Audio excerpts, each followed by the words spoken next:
Guys हामी nursery आइसक्यो आँप टिप्नलाई। अझ गुन्द्रुक हाल्नुपर्छ आँपको अचारको। त्यो भएर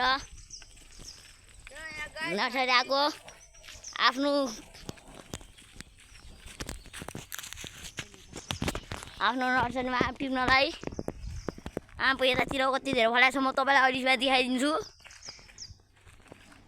फेरि आँप देख्यो भने तपाईँहरू ढल्छ, त्यही भएर मैले आँप नदेखाएको।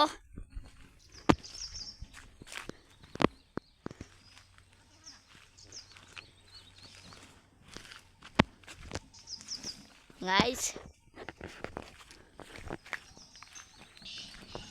लोड छ आँप।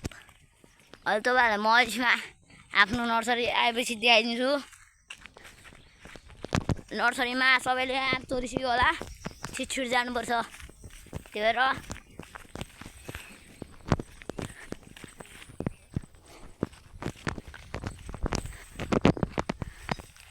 छिटछिट हिँड्छु गाइस। फेरि हाम्रो आँप तोडेर लिएर जान्छ।